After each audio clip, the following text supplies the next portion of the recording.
So you're thinking of switching to the HTC ONE M9, or perhaps you're thinking of upgrading from your M8. Well, this is Ed from TechSource, and I'm going to give you 5 reasons why you should hold off on getting the HTC ONE M9.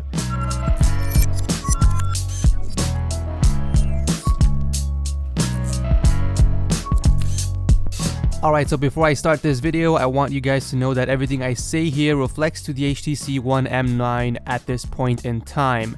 In the future, there might be updates to fix some of the problems that I mentioned in this video, so it's not 5 reasons you shouldn't buy the M9, it's more of a 5 reasons why you should hold off on buying the M9. So reason number 5 is that it's just too early in the smartphone season to buy the M9. This was the first flagship smartphone to be released this year, and there are plenty of other options that might better suit you. There might be even a larger display M9. There's also the G4 coming up, the Galaxy S6, the Flex 2, maybe we will see phones from Sony and OnePlus One mid-year. So it's a really good reason to weigh all your options instead of taking a plunge and locking yourself into another year or 2 years for some on a smartphone you're going to regret. Next reason I have has to do with its running temperatures. Now, before its bug fix, the M9 ran up to temperatures of triple digits when running benchmarks.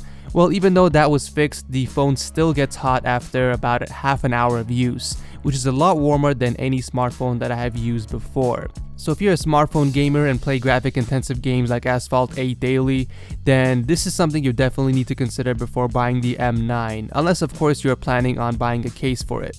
The third reason is the design, and I'm going to be picking on the M9 a little bit because I feel like they didn't put in enough effort and that they rushed the phone. I mean, the phone looks like an exact replica of the M8. This phone should have been the M8S or something equivalent.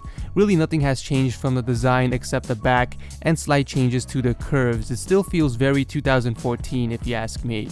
Along with the design, I find that the display is lacking as well. I would have loved to see a slightly bigger screen real estate on the M9, and one of the ways they could have achieved this was to make the bezels slightly smaller. Now, I know there has to be space for the top and bottom for the boom sound speakers, but I'm sure they could have made this happen. I would have even been happier to see a slightly larger phone in order to achieve this. Also, while I'm on the topic of displays, they kept the same display as last year, a 1080p 441 pixel per inch LCD 3 screen. Now, I'm not asking for a 2K since I personally think it's overkill, but at least a screen with more pixels would have been nicer. The fourth reason not to buy the M9 is because of its horrible battery performance. Despite having a larger battery than last year, the M9 has even worse battery life performance. According to Phone Arena, the M8 will give you approximately 7 hours and 12 minutes of typical real-life usage, whereas the M9 gives you only 6 hours and 25 minutes. On top of that, the battery benchmark test I ran between the M9 and M8 proved this to be true, with the M9 being drained hours before the M8. When you buy a next version of a phone, you're supposed to be technically upgrading, not downgrading.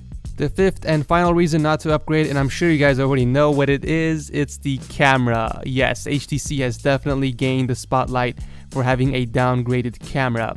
I don't think there has been any other company out there to achieve such an accomplishment. They got rid of their duo camera and replaced it with a single 20.7 megapixel camera with horrendous low light performance. In my camera comparison between both of the phones, the M8 actually did a much better job than the M9 when it came to low light performance, and it had better stabilization as well.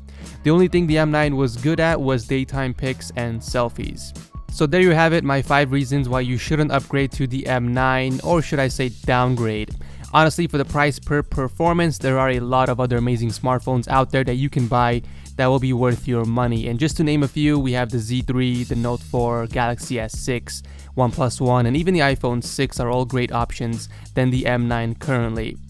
Anyways, let me know what you guys think about my reasons. If you agree, leave a like. If you disagree, leave a dislike. And let me know if there are any reasons I missed in the video of not to buy the M9.